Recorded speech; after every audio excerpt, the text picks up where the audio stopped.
How many of you have ever felt stressed before, ever in your life? Okay, I can see several hands going up. You can put a virtual hand or a physical hand up, whatever you prefer. How many of you've never felt stressed ever before, ever in your life?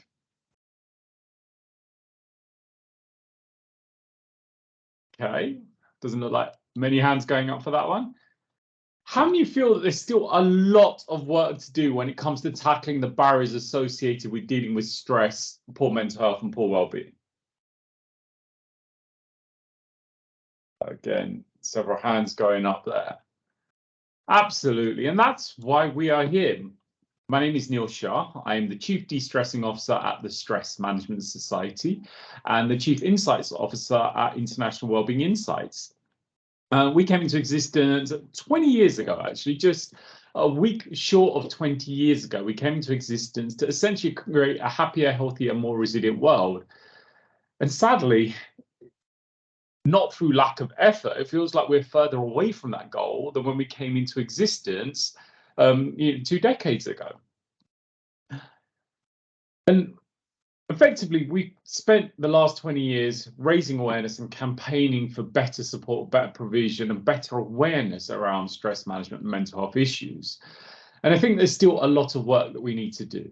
And I'm really grateful that you've invested your most valuable resource in being here today, which is your time. Time is the only resource you cannot replace when it's gone. And I'm sure you can think of at least 100, if not 1,000 other things that you could be doing rather than sat here in this session with me for the rest of this hour. And some of you might actually be getting a little bit stressed about the fact that things need to get done that won't get done because you are here in this session. The irony, the stress management webinar that might actually increase your stress in the short term. And some of you, many of you, may have actually considered coming up with an excuse not to attend today's session, given the fact that there is other things that need to be done. Now, we've got over 500 people registered for this session, and from what I can see, we've only got, well, maybe 10% of that are here so far, and that's typically, oh, actually, tell a lie, we've got 178 people. Wonderful. But still a lot less than the number of people registered, because actually the most stressed people are the ones that are least likely to make it to this session. Why? Because they haven't got the time or the capacity to find an ability to be able to take steps to do something about it. And that's really what today is about, is to share some ideas around what can we do to increase our resilience to the ever-increasing demands and pressures of modern life. And the reality of life as it is right now is extremely overwhelming for many of us. We seem to be going from one crisis to another. And sadly, some of us are getting to the point where we're desensitized to the next crisis because it's just too much and you just feel overwhelmed. So we need to stop and consider, well, what can we do? How can we better equip ourselves to cope with the pressures and demands of modern life? So a couple of ground rules just to ensure that we get maximum value from this session. It's only a short amount of time. We have a huge subject and a tiny amount of time within which to cover it. And I just want to ensure that you get maximum value from this time. So I'm going to encourage you to be present. If you are thinking that you could listen to this in the background or working on something else, it's not that kind of session. It's not me talking at you for an hour. We're going to be having some open conversations. We're going to be exploring a subject that still has a huge amount of guilt, shame, and stigma associated with it, which is why today's session is called Beyond Stress Management, from Stigma to Solutions. Before we can actually get to the solutions, we need to understand, well, what is the question? What is the challenge? How is it affecting us? And then we can start to explore the solutions to take action to do something about it. So I really do encourage you to be present. Approach today's session as an exercise in mindfulness. If there are other things that are likely to pull on your attention, other devices, other screens, maybe you can switch them off for the next hour and just be fully present. Participate. I'll be asking lots of questions and posing lots of discussion topics. I really do want to get you involved. And that's not just putting your virtual hand up, but get involved on the chat. Unmute yourself. I'm not a teacher. I'm not here to tell you what's right and wrong. I'm here to facilitate a discussion. So hearing from you is super important. So you don't necessarily need to ask my permission. If there's something you want to share, unmute yourself and get involved. We are going to ask for one voice at a time. Different opinions, different perspectives are all valued here. I also encourage you to be open and honest.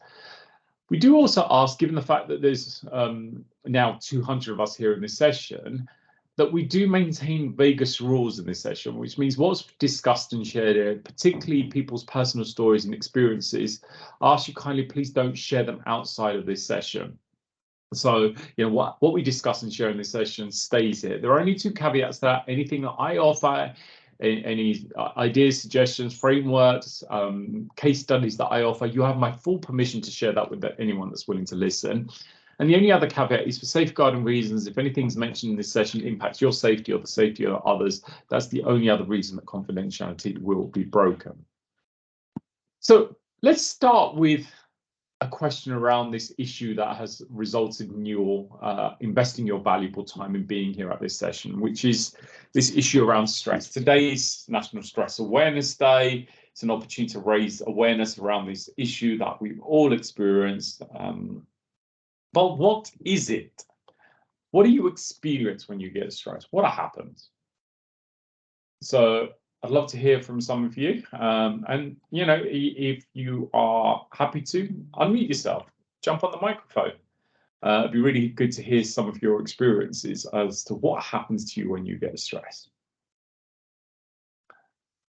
Okay, so we've got lots of kind of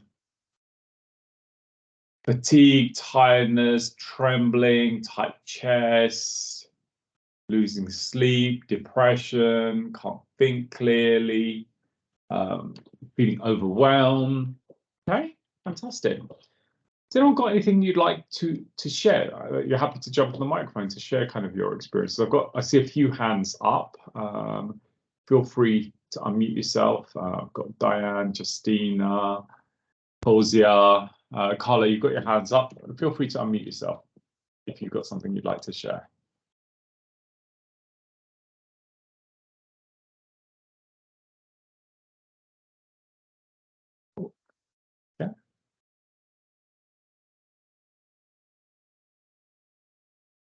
You are free to unmute yourself if you would like to share your experiences.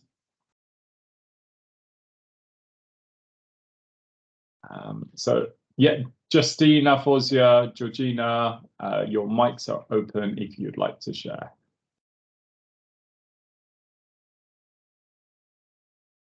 Hello. Hi. Yeah, I get like this pent up frustration and I need to let it out. So like sometimes I work from home, so it's okay because I have a punch bag. So I tend to just pound into that. But when you're at work, you don't have punch bags. So at that point, I'll tend to just kind of do some star jumps or find somewhere to walk or something to try and ground myself, because it needs to come out. And I think the more we try and hold it in, the more poorly we get. And thank you, Georgina. But let's go back to the original question. We're going to come to what we can do, but what do you experience? What happens when you get stressed? Yeah, just overwhelmed, really angry. I start gritting my teeth, clenching my fists, like, and just biting my nails, twiddling my hair, just anything. Yeah, no, absolutely. Thank you. I appreciate you sharing that. Who else would like to share? Who else would like to share what you experience? What happens to you when you get stressed? So I think some of you have been unmuted, so feel free to shout. Hi, it's Fozia here. Hi, Fozia. Sorry, I put my hand on with your first question and I can't seem to take it off. No worries. But I'll just say I seem to be feeling more stressed as the older I get. I think it's because I'm a bit of a worrier. I spent quite a number of years looking after my parents, and when they both sadly passed away, I felt that I became a little bit more sensitive, and I started to worry and about things. And and then started to get stress. But sometimes when I get stressed, I just feel as though I get headaches, and the headaches will last for a while, almost like a throbbing sensation in my head. And then that causes me worry. And I think if I get myself so incredibly stressed, I don't want to cause a TIA or anything like that. So it's all stress and worry. And I'm sure some of the issues that get me worried can be easily resolved, but it just gets me very stressed. And yeah, absolutely. We're worried about things that haven't happened yet, or things that have already happened, and actually very little of what we get stressed about is happening right here, right now, which is fascinating. But just coming back to some of the responses, is the experiences that we're having: feeling angry, feeling emotional, feeling upset, can't think clearly, feeling overwhelmed. It's interesting. The question is, what do you experience when you get stressed, rather than what do you feel? Yet we tend to associate with the feelings or the emotions of stress more than actually what's happening within our bodies. This is quite common. And this is really one of the things that we need to clear up before we can go deeper into this discussion, because most of us are associating with the byproducts of stress rather than what stress actually is. Best way for me to describe this to you is to share a personal experience. Can I say something? Yeah, go for it. I have a lot of physiological effect from being stressed. The first thing that I notice that happens to me before, as my stress is building up, is coming, I stop drinking first. And Okay. I lose my appetite. I don't feel hunger. I don't feel thirst. And my sleep goes. And I'll be a couple of days and probably barely sleeping an hour or two and not realizing it. That's the key for me. And then following that, I get physiological pain, which is pain all over my body that I can't make sense of. I generally feel unwell and I cannot pinpoint on what's wrong with me. And that gets even more frustrating as time goes on. And then it just one thing leads to another. And out of the blue, I get this panic attack that comes out of nowhere. Nothing that brings it on, not because there was one particular thing out of the blue. It just happens. And it's so overwhelming and crippling and difficult to put into words. So No, that's absolutely. my experience of it. Thank you, and thank you for sharing. And I think this is something for us to dive into is, well, why do we have these kind of experiences? Well, the best way for me to help you to understand what stress is to offer you a personal experience. Because of the work that I do, because I run an organization called the Stress Management Society, and I'm a so-called expert on stress, not how I label myself, but how others have labeled me. People have this expectation that I never get stressed, which would be kind of like saying to a mechanic, I bet your car doesn't break down, or saying to a doctor, I bet you don't get ill. Of course the doctor gets ill. Of course the mechanic's car breaks down. They're just able to recognize the problem and they know what action to take to do something about it. And I guess I'd describe myself in the same way. I get stressed just like everyone else does, but I can recognize it and know what action to take to do something about it. And the last time I had a major episode of stress was about 20 minutes ago, to be honest.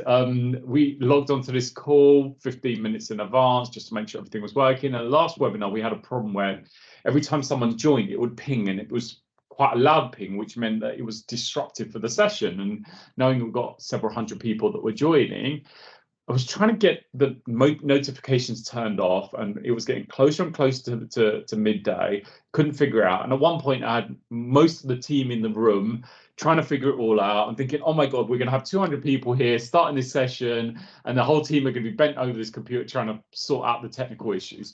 And as we were getting to 2 minutes to midday, And we still hadn't got it working. The first thing I'm noticing, my heart's starting pounding in my chest. My breathing's becoming shallow and fast. My muscles are tightening up. My bladder's relaxed. All of a sudden, I need to go to the toilet. I've got a sweat coming on. The temperature in the room hasn't changed, but all of a sudden, I'm feeling much, much warmer.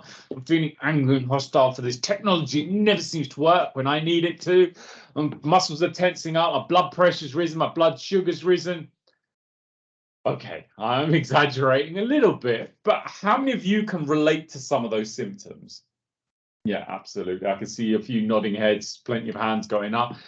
That is triggered by the release of substances like adrenaline and cortisol that change the way that your body's functioning. For what reason? What's the benefit of going into that? Well, it's the fight or flight state.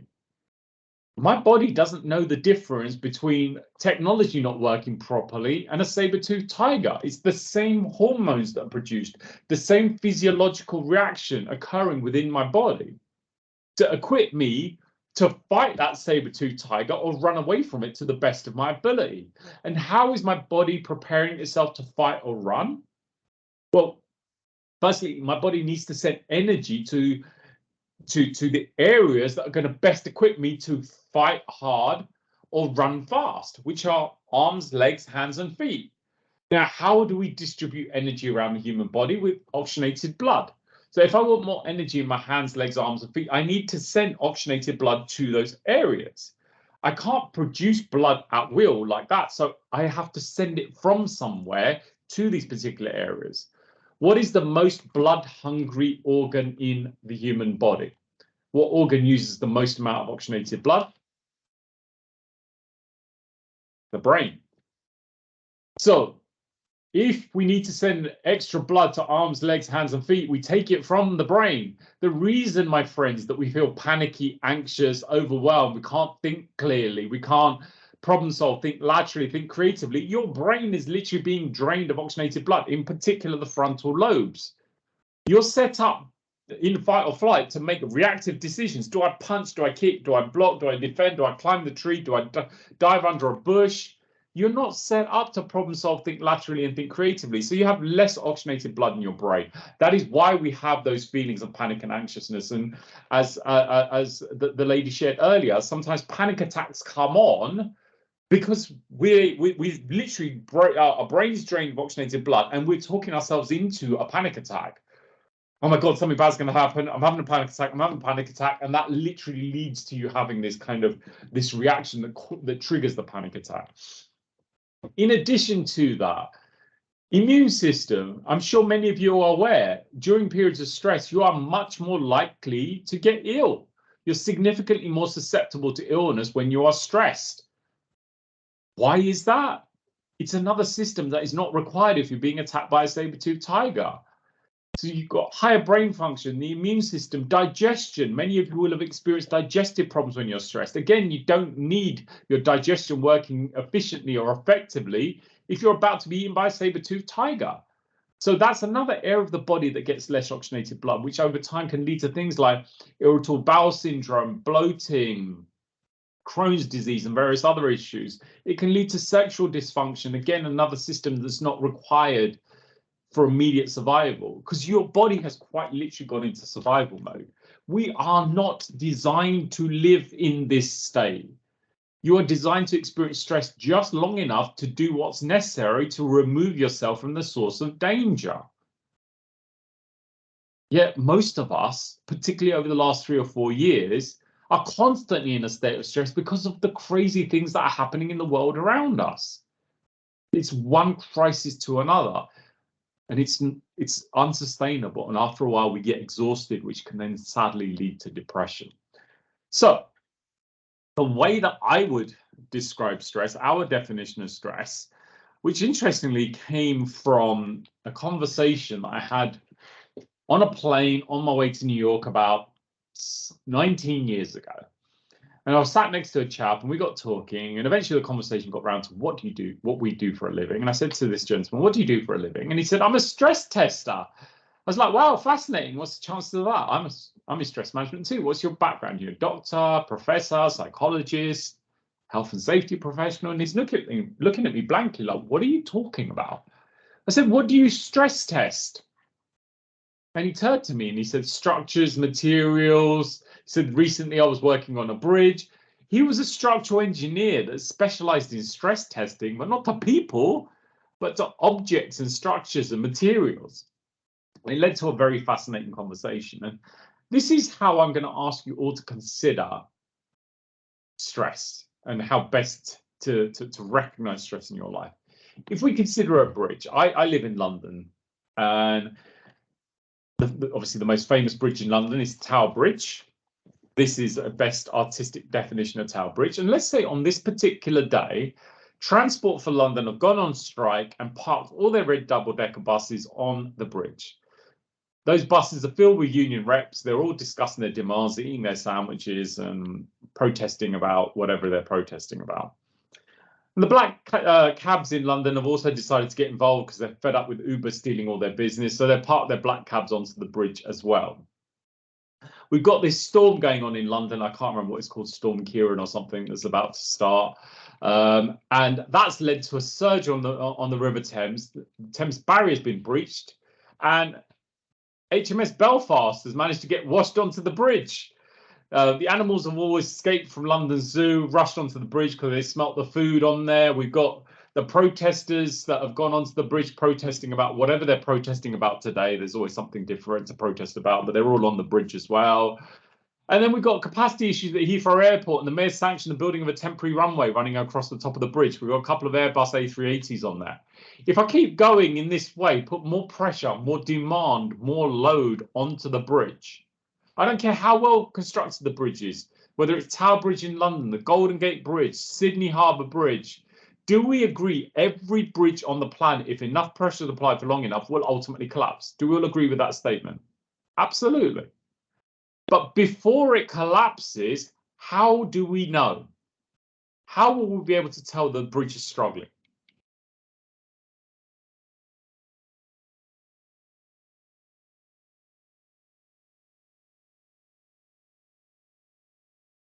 You'll get some signs, right? Yeah, we'll Strain. start seeing cracks.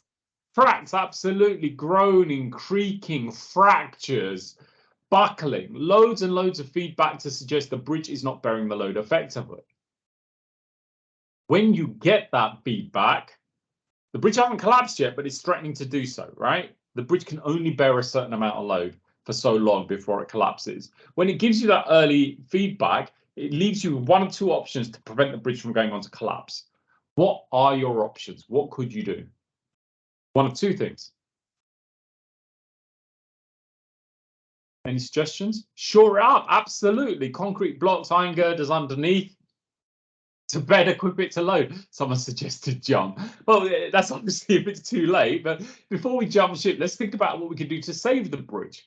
One is to offload, alleviate the load, take some of the pressure off, take HMS Belfast and some of those Boeing 747s or Airbus A380s off there, or put some concrete blocks and iron girders underneath to better equip the bridge to bear the load effectively. Now, I've been offered this analogy, and my first reaction is, hold on a minute. Human beings are exactly the same. Do we agree every single human being on this planet, bar none, if enough pressure is applied for long enough, they too, just like the bridge, will collapse? Do we all agree with that statement? Doesn't matter who you are. You could be a special forces soldier. You could be a stay-at-home mom. I'm not for a second suggesting one is more stressful than the other. It's all perspective. But it doesn't matter what you do or how broad your shoulders are or how resilient you are. Everyone, if enough pressure is applied for long enough, they too, just like every single bridge, will break. And a bridge collapse in a human being can be serious. Can anyone tell me what is the main cause of death for a man under the age of 45 in Western society? So a man under the age of 45 in Western society, yes, and as many of you have put correctly in the chat, sadly, is suicide. It's rapidly becoming the same for 15 to 29-year-olds. Suicide kills 4 times as many military personnel in the USA than active combat does. People that actually put their lives on the line for a living are more likely to die as a result of their own hand, 4 times as more likely. This is an issue that in October 2020, in the height of COVID, in 1 month, killed more people in Japan than died of COVID the whole year. Yet, even though it robs us of so many lives, we don't even talk about it.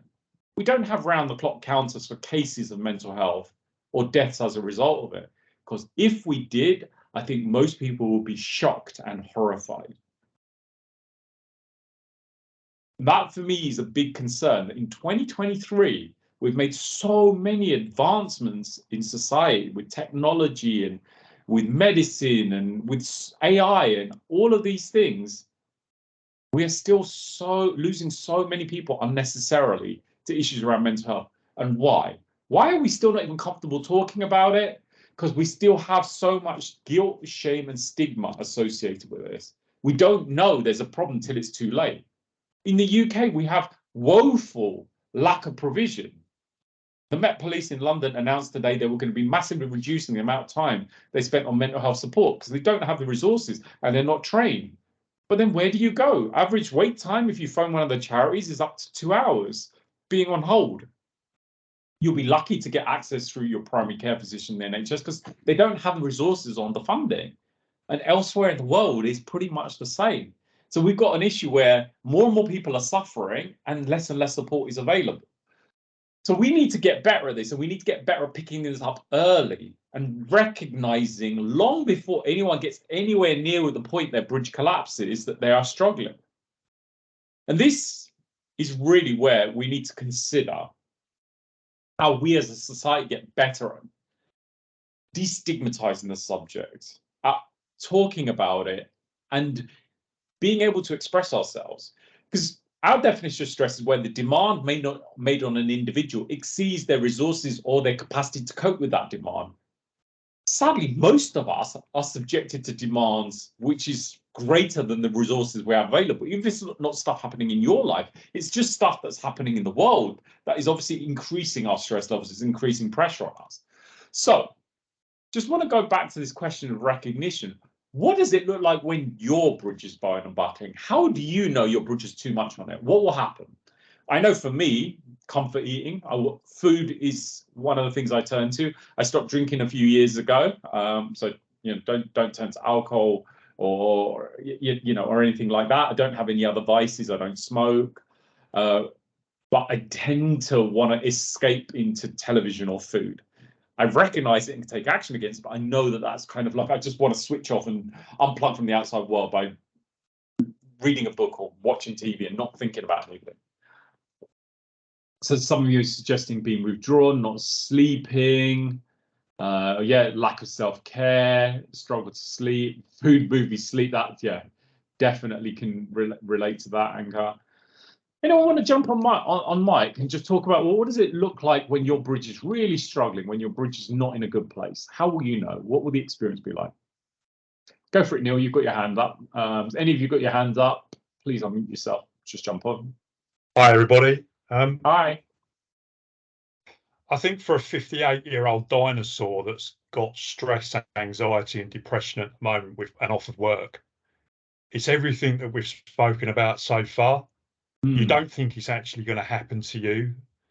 So my sort of symptoms before I had a mini breakdown and broke down in front of my friend on the phone and then my line manager and then the doctor were everything that we've spoken about. You don't think it's going to happen to you. And what you've spoken about so far has been really encouraging and really helpful. But to go from quite a confident person in my work that I do, I'm a project manager in retail, to someone that has got no confidence, no self-esteem, lack of focus, lack of direction. It's just a frightening scenario that you as individuals, and I'm speaking for myself here, you don't know how to get out of it. And what I'm fortunate that I have a company that do support it. We do talk about it. But it's still quite an alien subject and a taboo subject. Senior managers that are in our business, whilst they try to help, are they qualified? Are they trained? No, they're not. I've gone through occupational health in the last couple of months. I'm currently having CBT training, but the person that's providing that has actually gone off sick. So for me, understanding what you can do. So hence coming on to this call today, which has been helpful so far. But Thank it's you. how do you make others, or your line managers or not, understand what you're going through? So everything you spoke about in terms of the fight or flight, I drive miles for my job. I couldn't even drive a mile down the road to go and get a coffee when I first went off sick. And it's a very alien feeling, and there's been some very, very black times over the last couple of months. But, it's slowly getting better by talking to different people, and the support of the NHS and privately has been brilliant. Yeah. So that's good to hear. And I think there's a couple of points that you shared there, which I think is really important that we pick up on. Is people don't know what to do, don't know what to say. Now, we're not expecting to have a society of counsellors and therapists in every workplace.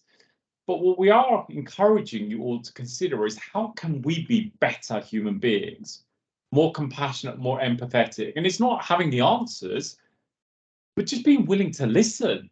Because actually, half the time when you're really struggling, just having someone there to hold space for you and to lend you an ear and a shoulder can make a huge difference. But because we're all struggling and we've got kind of this culture in many Western countries of like, soldier on, pull your socks up and get on with it, grown men don't cry, etc. People don't ever show themselves fully and truly. They don't ever express themselves. And they just pretend like everything's okay until it's not. And Neil, I can really empathize with your story. I started this organization 20 years ago off the back of a breakdown and an attempted suicide. I do this work because I've had the experience and I found there wasn't really anything out there to get the support I needed. And I decided to do something about it. And that gave me a focus as part of my recovery. So I get that. So how can we start showing our truth for that to be seen not as a weakness, but as a strength? Because I say, Neil, what you've just shared is the sign of strength, not the sign of weakness. Your ability to express your experiences and show your truth is something that should be celebrated. And really, all we need to do is get better at listening and asking questions. Yes, obviously, further down the line, therapy, etc., is wonderful. But for me, there's three kind of antidotes, cultural antidotes to this mental health pandemic that we're experiencing. Is love, compassion, and empathy. Empathy is being able to see things from someone else's perspective. To ask questions, to see things as they do, or do your best to understand what their current experience is.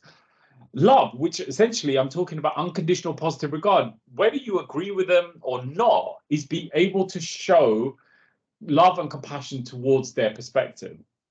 That in itself can really start to transform people's experience. Now, this is really why we've developed a program called the Mental Health Champions Program, how we can all get better as citizens of this of communities that are struggling, to be able to change the world one conversation, one question at a time. Tony, Brené Brown's work around vulnerability is absolutely something that I would recommend. It's vulnerability it takes a strong and brave person to be able to show themselves. And this is really where, by us doing so, we're giving other people permission to do the same. And often people approach us and they want the answer, the solution. I'm just going to grab it. I wrote a book, I'm sure you can all still hear me, a few years ago, called The 10-Step Stress Solution. And it was like the 10 things that we can do to increase our resilience to stress. And when I wrote the book, I absolutely believed everything that I wrote in there. I think we're beyond this now. I'll tell you what they are. But here's the thing. There is going to be 4 words that are going to come into your mind as I share these points with you. Because if you want to be better at developing a strong bridge, these things can still help. These 10 things can still absolutely help. But I don't think that's the problem anymore. I did when I wrote the book. I think we're beyond that. And I'll explain. The 10 steps are prioritizing your health. Now, this is interesting because you may remember a few years ago, and particularly it's been dug up again now because of the COVID inquiry. But you may remember we couldn't go to the gym, you couldn't go to restaurants, you couldn't meet your friends and family, you couldn't socialize. We were told we could only go out for a walk once a day or twice a day. I don't think anyone ever adhered to that. But you know, there's lots of restrictions on what we could do. But you could easily order Uber Eats, go to the supermarket, buy, you know, 6-pack bottle of wine, some vodka, sit on the sofa and watch Netflix. So essentially, many of us didn't prioritize our health during that period, if that makes sense, because we weren't able to. So this is one of the things that for me is ironic, that we should really be supporting and encouraging people to take the right action to prioritize their health and well-being and encouraging that. So, and I'm not just talking about physical health, I'm talking about mental and emotional health as well. So what are we doing to prioritize our health? Is this the first and most important thing as part of our daily routine? Not social media, not work, not all of the other things that we tend to find time for, but are you getting out and doing the things that are going to improve your health? Do you get a good night's sleep? Are you getting your 7 or 8 hours of night of sleep? Are you taking time to focus on your breath and getting the right amount of oxygen into your body? Are you staying hydrated? Are you nourishing your body for well-being, not for stress? Are you moving your body? I'm not talking about exercise, I'm just movement, you know, walking, stretching, etc. Have you looked at your mindset and adopted a positive mindset? Are you managing and mastering your time and how you use and allocate your time? Are you a master of your technology, or are you a slave to it? Every time your phone bleeps, rings, buzzes, or vibrates, and you're like, yes, sir, I'm here, I will answer your every beck and call. And the last one is saying no, not overloading your bridge. Now, be honest, how many of you are looking at some of these things and you thought to yourself, I know that, or I knew most of that? Because this is basic information, right? Yeah, absolutely. I'm sure most of you at some level know most of these things. You all know the top 4 things you should do to improve your health. You know you should drink 2 liters of water a day. You know you should eat 5 bits of roots and vegetable. You know you should sleep 7 or 8 hours a night. You know, most of you will know you need to walk 10,000 steps, right? Would you agree? You know this information. Does knowing the information do anything to improve the quality of your life? No. You have to actually do it. Now, forgive me for being blunt, my friends. I have no interest in what you know. I have a lot of interest in what you do. There is a big disconnect with the information we know and the action we take, right? This is why I feel we're beyond this, because we know the stuff that we should do. We aren't doing it. There's a bigger question here. Why are we not doing the things that we know? What are the barriers to us taking action to improve our health and well-being? Now, this is something that was highlighted for me recently. Like, you know, these days, if you, particularly in the UK, and it may be true in other parts of the world as well, if you go to, say, a supermarket and you want to buy cigarettes, if you smoke, they're hidden behind a curtain, so you can't actually see them. And I happened to be waiting at the customer service desk because I had to return something, and someone in front of me bought some cigarettes. And when they open the curtains, you see these boxes, and they've got like charred and tarred lungs and hearts and deformed babies. It's horrible. I literally was gagging at these pictures. So people that smoke know that they do these horrible things to you, right? Yet they still choose to smoke. No matter how ugly those pictures are, they will still take the negative action.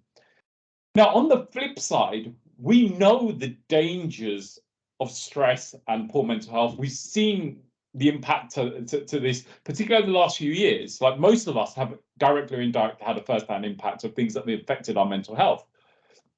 Yet we still continue to do those negative habits and behaviors. And we also all know the things that we can do to improve our well-being, yet we aren't prioritizing that. So the bigger question here is not the 10 things that we need to do to improve our well-being and resilience to stress, is why are we not taking action against the things that we already know? And I've been involved with the team here doing some research around this. And I can tell you, if I gave you 5 things that you could do right now, within 6 weeks, it would transform your experience of stress. For some of you, it would actually stress you out. If I say to you, I want you to every day before you go to sleep, I want you to spend 10-15 minutes writing a gratitude journal, the things that you're most grateful for that have happened during the course of the day. I want you to spend at least 45 minutes to an hour walking unplugged in nature. No phone, no headphones, be out in nature, getting fresh air and being present to your experience. I want you to find time to meditate twice a day, 10 minutes at a time. And I want you to make sure you drink 3 liters of water a day. I want you to turn your technology off 2 hours before you go to sleep. So have some time to wind down before you actually get into bed.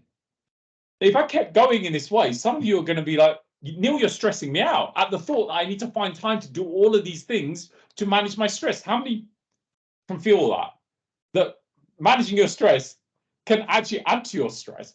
This is the irony. At some level, you already know the answer, but there is resistance to us taking up the mantle to doing what's necessary to build a stronger, more resilient bridge. That is the real question here. So before we get to that, before we go into this in more detail, why are we not, excuse me, why are we not taking the necessary action? Why are we not doing what's necessary? What's preventing us from doing the things that bring us positive well-being? Time pressures. Okay. Time pressures, yeah. But is it time pressures or is it how we're applying our time? We've all got 24 hours in a day. We've got the same amount of time. And yeah, Gabriella's put in priorities. And I think it's what we are prioritizing, right? Would you agree with that? Is we don't prioritize our own well-being because work gets in the way, family commitments, pressure, financial issues, etc. All of the things that essentially that we put higher up the priority list than our own well-being. And you know, paralysis by analysis, or Martin saying paralyzed by inaction. We're not making the commitment to ourselves. And you know, even the 5 basic essentials for your well-being: drinking enough water, getting enough movement in your body, eating the right things, putting the right things into your body, having healthy connections in your life, and getting the right sleep. If we forget the 10, if we reduced it to 5, even that can feel challenging for some. But this is really where we need to start, is you need to have the right foundations in place. And part of this is admitting there's a problem. And the reason many of us don't admit there's a problem, because still there is stigma associated with this. How many would agree that there's still stigma associated with stress and mental health? Yeah, absolutely. Many hands are going up. What is stigma? What is stigma to you?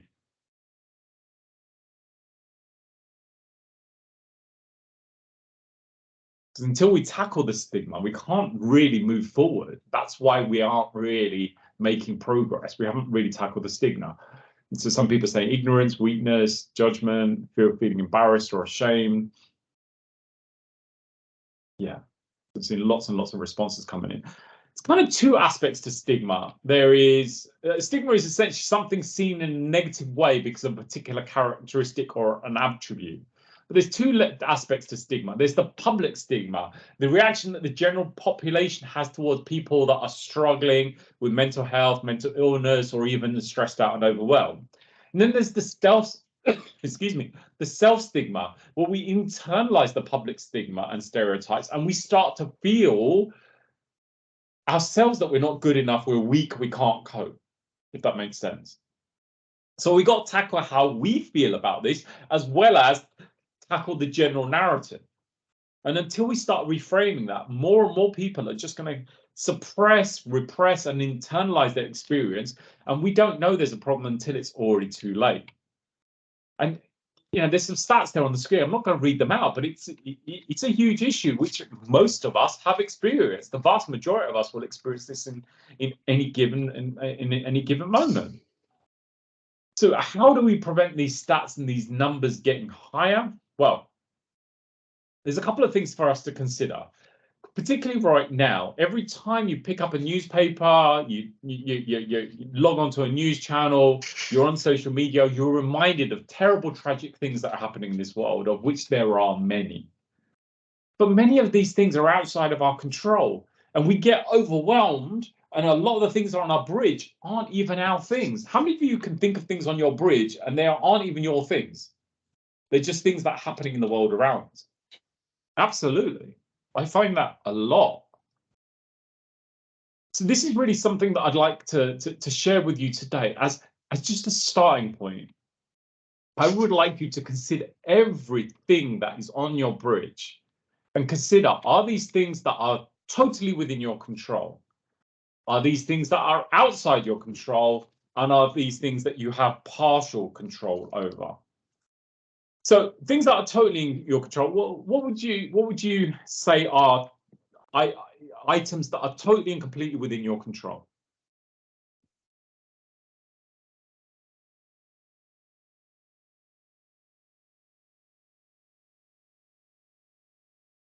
Self-care, your daily routine, when you go to bed, yeah, absolutely. Sleep, exercise, yeah, your thoughts, what you buy when you go to the supermarket. You know, within reason, within your budget, you have a choice of what you buy, whether you buy some processed food or some vegetables.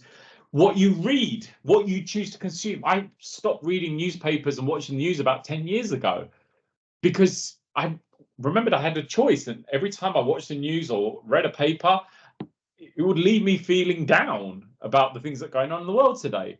What my interests are, my mindset and my attitude, as much as sometimes we may think that that's outside of our control, what goes on up here is within our control if we learn how to manage that. What I communicate to others, how I show up in the world, is totally within my control.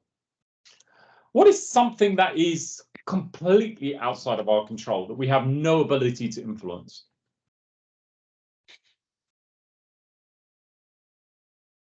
Other people's actions? Yeah, potentially. The weather, great example, Anka.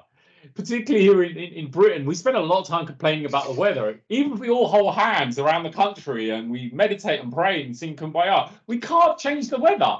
Yet we dedicate so much of our conversational energy in talking about the weather. It's fascinating how many conversations start with the weather. It's too hot, too cold, too wet, too snowy, too whatever. We're never happy. But we have no control over it. Yet we invest time and energy in discussions around the weather. Natural disasters, if there's like an earthquake or a volcano or something like that, again, no matter how much energy we focus on it, we don't have control over that. What other people think of us, even if I'm the nicest person in the world, I have no control over what you think of me. I can do my best to show up in a way that will encourage you to like me, but even then, I can't control what you think of me. The past, we have no control over the past because it's already happened. We don't have a time machine where we can go back and change the past. But there are also things that we have partial control over. What would be an example of things that we have a partial control over?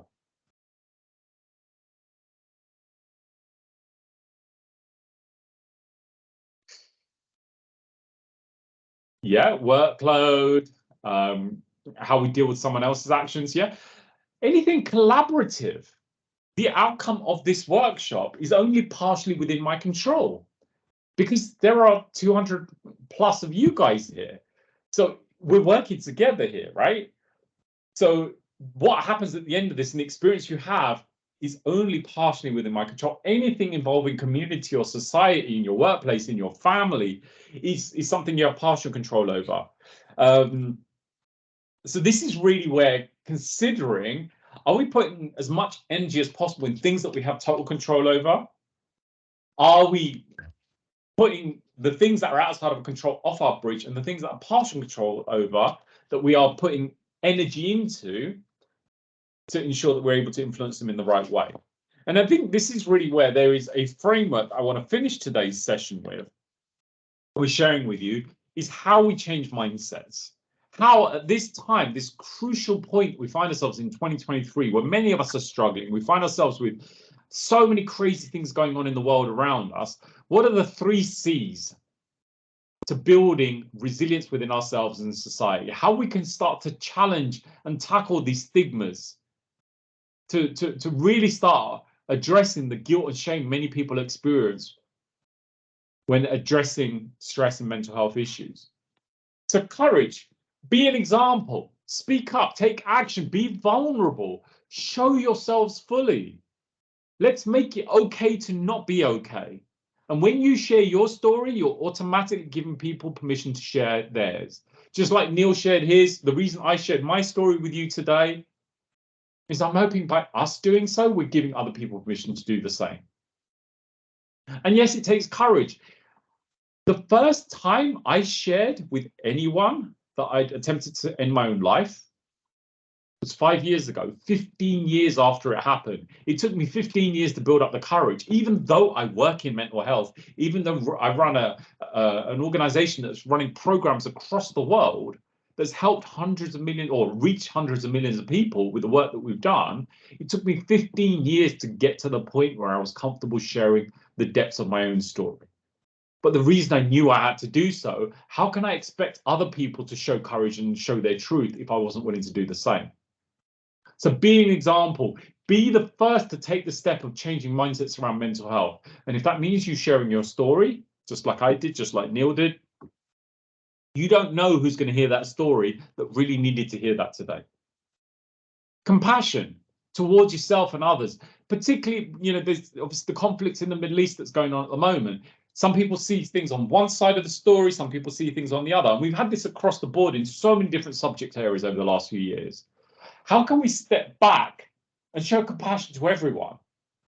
There's a lot of people that say to me, I'm fighting for change. One of the things I say is stop fighting for anything, because the moment you're fighting for anything, even if it's the right thing, you're still creating conflict because you're fighting the person that doesn't agree with the way that you see things, right? How about instead of fighting for something, love for it?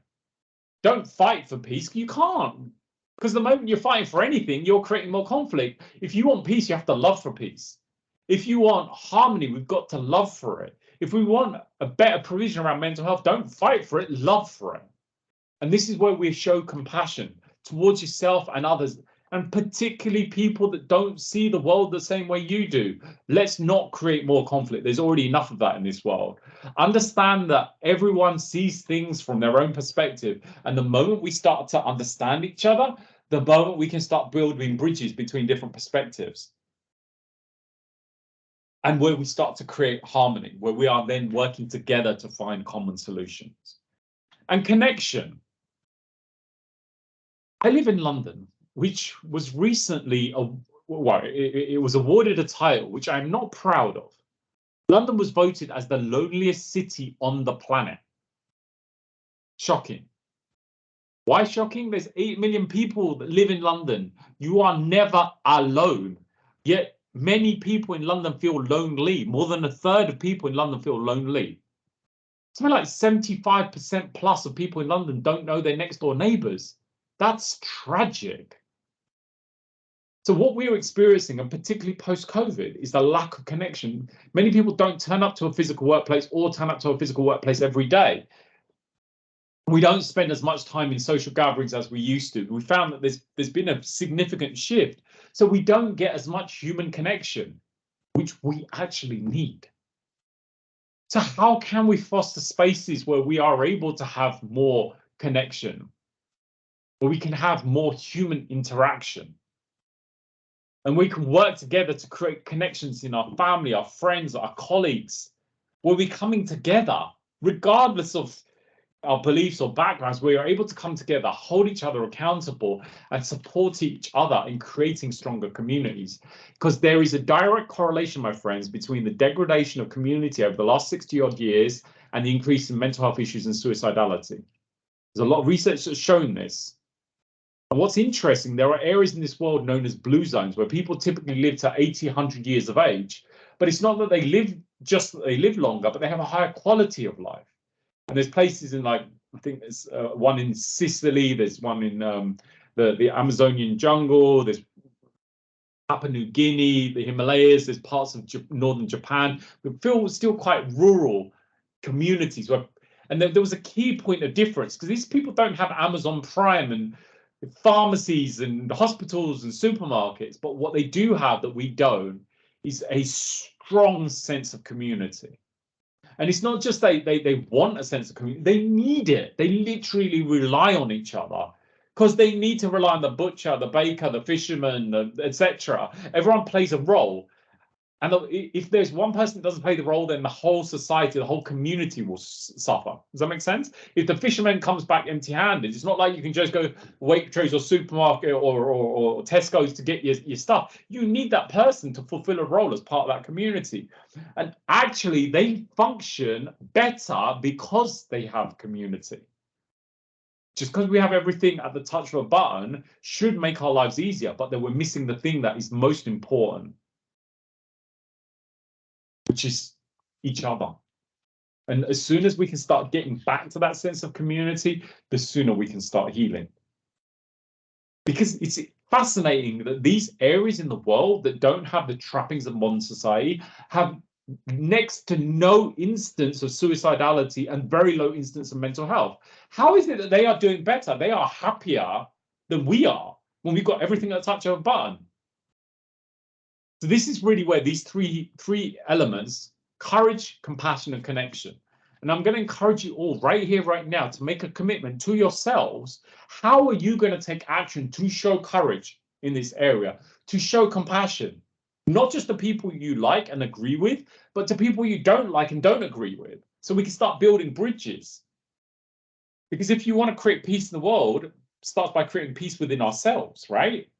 And how do we start making connections and building kind of those connections that allow us to start changing the world one conversation at a time? If anyone does need access to mental health support, you can reach out to the Samaritans, Calm, which is campaign against living miserably.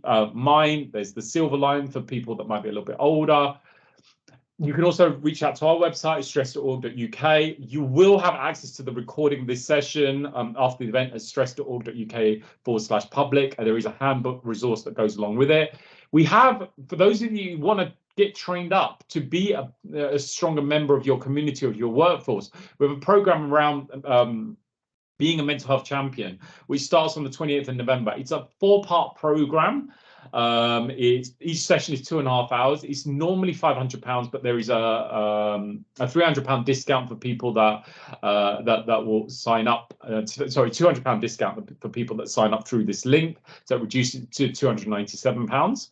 And you'll be a qualified mental health champion at the end of that program. And we do have a program around psychological safety. That's our next free public webinar. That's a 1-hour session. And it's talking about psychological safety and the importance of creating psychologically safe environments. So that is the next free workshop that will be taking place in about 6 weeks' time. That is free to attend. So please register early to ensure you have a place. And the book that some of you are asking about, in return for your feedback, if you provide feedback, we'll be running a draw so you can claim potentially a place in the prize draw to win a copy of the book. So all you need to do is spend 2 minutes, give us your feedback about today's session so we can continue to improve. But you can also find this on Amazon as well. If you just put in the 10-step stress solution or my name, you'll find it on Amazon, should you be interested. And just the last couple of minutes before we finish, any final questions, comments, feedback, anything you want to discuss and share before we close the session, feel free to reach out. My colleague will put in the links into the chat of where you can get to the recording and the handbook, and also the email address where you can contact us should you have any questions. And also, if anyone does have any questions, feel free to jump on the mic. I'm happy to hang out for a few minutes should anyone want to have a chat. Thank you all for attending. It's been my pleasure being here with you today on National Stress Awareness Day. And I'm wishing you all the best of luck building a stronger, more resilient bridge. And yeah, if you've got questions, feel free to unmute yourself, jump on. More than happy to chat. Thanks so much for your time, Neil. You're most welcome. Thanks for joining. Take care. Have a good day. Thanks so much. You are welcome. Thanks, Neil. Bye. Thank you. Thank you so much, Neil. That was fabulous. Thank you. You're most welcome, Roz. Thanks for coming.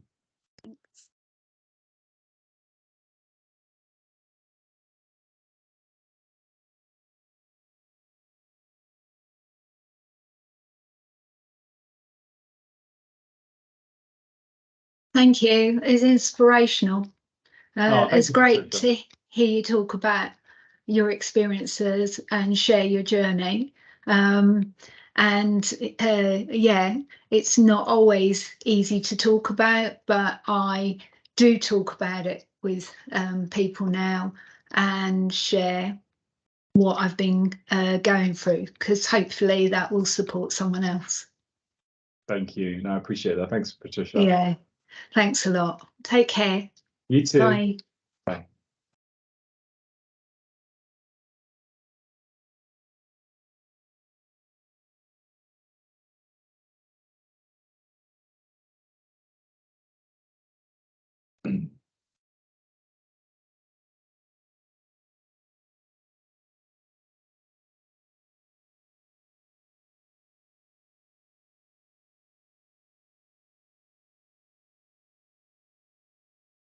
Wonderful. Well, thank you all once again. Enjoy the rest of your day and look forward to seeing you either on our Mental Health Champions program or our next webinar if you can make it.